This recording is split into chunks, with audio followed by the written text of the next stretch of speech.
Welcome back to my YouTube channel world literature. आज जो topic हम लोग डिस्कस करने वाले हैं वो है six acres and the third by Fakir Mohan सेनापति।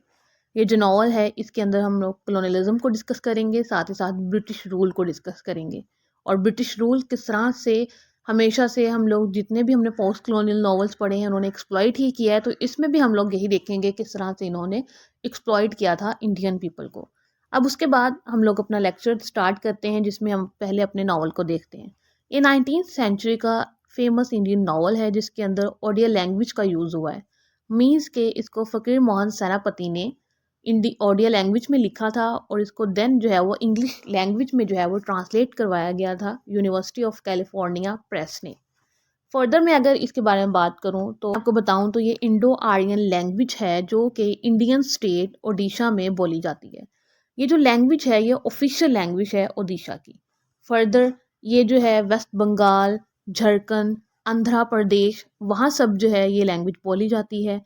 ये ओडिशा की फर्स्ट ऑफिशियल लैंग्वेज है और जो सेकंड ऑफिशियल लैंग्वेज ये है ये झारखंड की है। उसके बाद हम अपने राइटर को जो है वो डिस्कस करते हैं। फ़कीर मोहन सेनापति जिनकी बर्थ हुई थी 13 जनवरी 1843 को, इनकी डेथ हुई थी 14 जून 1918 को। इनको ओडिशा व्यासा भी कहा जाता है। इंडियन राइटर हैं, पोइट हैं, फिलोसफर हैं और सोशल रिफॉर्मर भी हैं। उसके बाद इन्होंने अपना बहुत ज़्यादा जो रोल है वो ओडिशा जो सोसाइटी है वहाँ पे प्ले किया। मीन्स कि इन्होंने ओडिया जो लैंग्वेज है उसको बिल्ड करने में उसको एक आइडेंटिटी दी और ये मॉडर्न ओडिया लैंग्वेज के जो है वो फादर कंसीडर किए जाते हैं। यहाँ पर ओडिया लैंग्वेज के जो फादर हैं वो इनको फ़कीर मोहन सेनापति को कहा जाता है। फर्दर अगर मैं आपको बताऊं अपने नावल के बारे में तो एक्चुअली में आज हम लोग डिस्कस करने क्या वाले हैं। हम लोग लैंडलेस लोगों को डिस्कस करने वाले हैं, लैंडलेस फार्मर्स। मीन्स के ऐसे फार्मर्स जिनके पास बहुत थोड़ी सी ज़मीन होती है और वो उस ज़मीन के लिए कभी कभी जो है वो हाई इंटरेस्ट पे लोन ले लेते हैं। अब वो जब हाई इंटरेस्ट पे लोन लेते हैं और जब वो उस लोन को पे नहीं कर पाते तो उनको अपनी ज़मीन उस लोन के बदले में देना पड़ती है जिससे लोन लिया जाता है। तो मीन्स के किस तरह से लोन देकर जो है वो लोगों को एक्सप्लॉइट किया जाता है, उनसे उनकी जो लैंड है वो ले लिया जाता है। उस चीज़ को हम डिस्कस करने वाले हैं और ब्रिटिश रूल ने जो न्यू रूल बनाया था उसकी वजह से लोगों को कितना नुकसान हुआ यहाँ पे ओडिया में, वो चीज़ हम लोग डिस्कस करने वाले हैं। अब जो है हम लोग अपने करेक्टर्स को सबसे पहले देख लेते हैं। मंगाराज जो है वो हमारा सबसे पहला करेक्टर है जो कि ब्रिटिश रूल के अंडर काम करता है। मीन्स कि ये एक इवल करेक्टर है और उसका काम ये है कि ये हाई इंटरेस्ट पे लोन्स देता है। अगर कोई लोन नहीं पे कर पाता तो ये उसकी ज़मीन जो है वो ले लेता है। सेकंड जो हमारे पास करेक्टर है वो है ब्रिटिश कॉलोनियल पावर का। जो ब्रिटिश कॉलोनियल पावर है मीन्स के ब्रिटिशर्स ने ओडिया को कंट्रोल किया, वहाँ पे आके उनको कॉलोनाइज्ड किया और वहाँ पे अपना लॉ इम्प्लीमेंट किया। अब लॉ क्या था इम्प्लीमेंट करने का कि जो अपनी जो स्टेट है वो वापस नहीं ले सकेगा लोन देने के बाद, उसकी जो स्टेट है वो ले ली जाएगी। अब जो है उसके बाद थर्ड कैरेक्टर हमारे पास है छोटा। ये जो है वो इसकी लैंड होता है और ये भी हाई इंटरेस्ट पे जब लोन ले लेता है तो उसके बाद ये अपनी ज़मीन इसको देना पड़ जाती है मंगाराज को। सांतनी जो है ये मंगाराज की वाइफ है जो कि काफ़ी सिंपथेटिक कैरेक्टर है इसके अंदर। चंपा जो है वो मंगराज की मेड है। भग्या एंड सारिया जो हैं ये एक कपल है हैप्पी मैरिड जिनकी एंड पे डेथ हो जाती है इस स्टोरी में।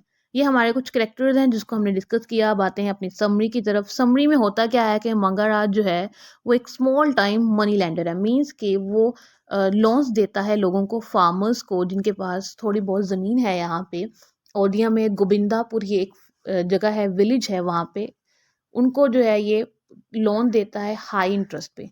और वो जब वो लोन वापस नहीं कर पाते तो ये उनकी जो ज़मीन है उसको जो है वो क्लेम कर लेता है। अब होता क्या है, ये अब ज़मींदार बन जाता है फतेहपुर सरसंदा में और वहाँ पे ज़मींदारी करता है। अब एक्चुअली में ज़मींदारी क्या, अब ये जो ज़मींदारी है ये स्टेट होती है जिसके आसपास बहुत सारे विलेजेस हों। तो जो मंगाराज है अब वो फतेहपुर सरसंदा के अंदर आके वो अब उस ज़मींदारी को जो है वो ऑन कर रहा है। मीन्स कि उसने वहाँ पे बहुत सारे लैंड्स हैं उनको अब ऑन कर लिया है। होता आगे क्या है कि अब ये जो इसके पास टैक्स आता है ना इकट्ठा होके उन सारे फार्मर्स से ये पैसे कलेक्ट करता है, कुछ पैसे खुद रखता है और कुछ अपने रूलर्स को भेजता है। अब रूलर्स कौन से हैं? ब्रिटिशर्स। मीन्स के अपने ब्रिटिशर्स रूलर्स को ये बाकी का टैक्स जो है वो भेज देता है।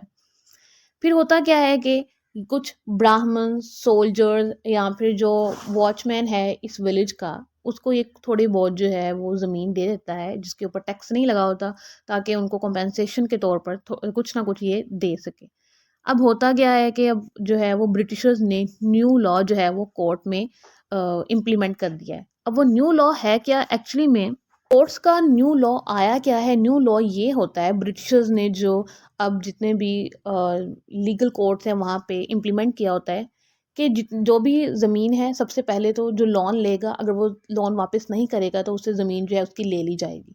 अब एक तो ज़मीन ले ली जाएगी, अब जो उसको ऑन कर रहा होता है ना, जिसने लोन दिया होता है, अब जो जैसे मनी लेंडर्स हैं जितने भी, अब अगर वो जो रिवेन्यू उनके पास बनता है, मतलब कि जो टैक्स कलेक्ट होकर आता है, अगर वो स्टेट को टाइम पर नहीं देंगे, तो उनसे भी जो उनकी लैंड होता है उसको ऑक्शन कर दिया जाएगा, मीन्स के उसको भी बेच दिया जाएगा। मीन्स के मनी लेंडर्स के पास भी कुछ नहीं बचेगा। ये दोनों जो हैं वो अब जो न्यू लॉ है इम्प्लीमेंट कर दिए गए हैं इस विलेज में, और ब्रिटिशर्स ने अपना न्यू लॉ दे दिया है। इसमें करैक्टर है छोटा मियाँ, ये एक्चुअली में इस मंगाराज से लोन ले लेता है, और ये टाइम पे जो है वो अपना लोन पे नहीं कर पाता, और उसकी वजह से जो मंगाराज है वो इसकी ज़मीन को क्लेम कर लेता है। और फिर क्या होता है कि इसको अपनी ज़मीन जो है वो उसको देना पड़ती है, मीन्स के फोर्सफुली ही मंगाराज इसकी ज़मीन पे जो है वो कब्जा कर लेता है, एक्सप्लॉइट करता है। जितने भी लैंड ओनर्स होते हैं, लैंड होल्डर्स होते हैं, उन सबको एक्सप्लॉइट करता है। अपनी इवन अपनी वाइफ के साथ बहुत ज़्यादा क्रूल होता है, उसको भी एक्सप्लॉइट करता है। इसने बहुत सारी वुमेंस को जो है वो एक्सप्लॉइट किया होता है सेक्सुअली, और देन उनको एज अ मेड अपने घर पे काम करने के लिए रख लेता है। और संतनी इसकी जो वाइफ है, जिसको जो है मदर ऑफ कम्युनिटी कहा जाता है, वो तो इस जो टाइटल को होल्ड करती है, मीन्स कि वो बहुत ज़्यादा लविंग है, केयरिंग है और काइंड हार्टेड है। बट मंगाराज जिसको संता कहा जाता है, जो कि फादर ऑफ कम्युनिटी होता है, ये अपना अपना as a role father of community कोई प्ले नहीं करता, बल्कि ये तो फार्मर्स को एक्सप्लॉइट कर रहा है, विलेजर्स को एक्सप्लॉइट कर रहा है, और ब्रिटिश रूल के अंडर काम कर रहा होता है। अब जो चंपा है वो किसी ना किसी तरह मंगाराज की जो फेवर लेने में कामयाब हो जाती है। अब वो इसके साथ इसकी स्कीम्स में शामिल हो जाती है। मंगाराज की स्कीम्स क्या हैं and what schemes are these, actually में उसकी स्कीम्स ये हैं कि लोगों को जो है वो ना लोन का जो है वो एक पूरा लेसन देंगे कि इस लोन लो और अपना जो बिजनेस है उसको स्टार्ट करो। जब वो लोन नहीं दे पाएंगे वापस, तो उनसे उनकी जो ज़मीन है वो ले ली जाएगी। इनकी ये स्कीम होती है। अब मंगाराज को भगिया एंड सारिया की ज़मीन बहुत ज़्यादा पसंद आ जाती है। अब वो जो ज़मीन होती है 6 1/3 एकड़, जो कि भग्या को उसके फादर ने विरासत में दी होती है।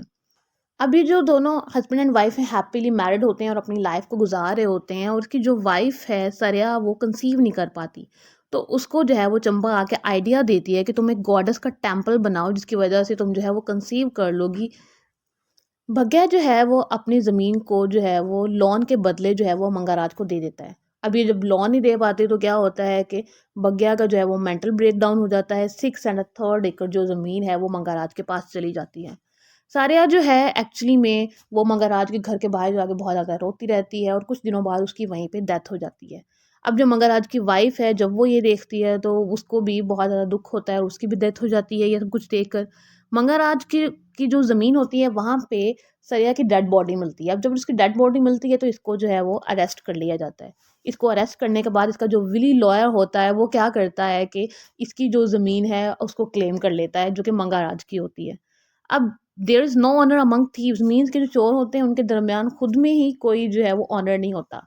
मीन के वो आपस में जब मिले होते हैं तब तो वो इकट्ठे काम कर रहे होते हैं, लेकिन जब उनमें से एक भी चोर जो है उसको कहीं मुश्किल वक्त का सामना करना पड़ता है, तो बाकी सब जो चोर हैं वो भी अपना अपना जो है वो हिसाब ठीक करना लग जाते हैं।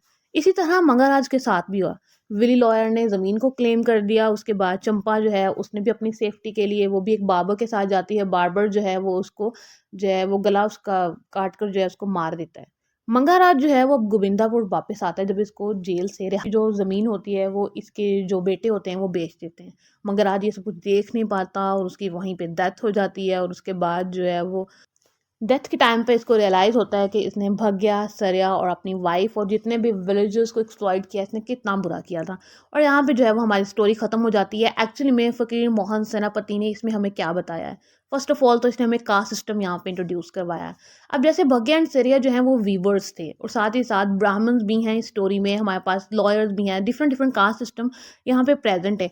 और उनको डिफरेंट डिफरेंट जो है वो ट्रीट किया जाता है और किस तरह से लोगों को अपने सर्वाइवल के लिए जो है वो लोन पे डिपेंड करना पड़ता है, और लोन अगर वो ले भी लेते हैं तो देन जो है वो किस तरह से उनका लैंड ले लिया जाता है अगर वो लोन जो है वो वापस नहीं कर पाते। और ब्रिटिशर्स ने हमेशा से एक्सप्लॉइट करने का नया से नया बहाना जो है वो ढूंढा है, और इसमें भी इन्होंने नया बहाना ढूंढ लिया कि हम लोग, अगर आप लोग जो है वो टाइम पे अपना लोन पे नहीं करेंगे तो आपसे आपकी ज़मीन ले ली जाएगी। और देन क्या है, लोगों को गुजर बसर करने के लिए एक उनके पास ज़मीन का टुकड़ा ही होता है, अगर उनसे वो भी ले लिया जाएगा तो वो डिपेंड किस पे करेंगे, खाएँगे कहाँ से? तो इस चीज़ को इन्होंने डिस्कस किया है कि ब्रिटिशर्स जो है वो हमेशा एक्सप्लॉइट ही करते हैं। आई होप कि ये वीडियो आपको समझ आ गई होगी। वीडियो को लाइक और शेयर और चैनल को ज़रूर सब्सक्राइब कर दीजिएगा। Thanks for watching my channel.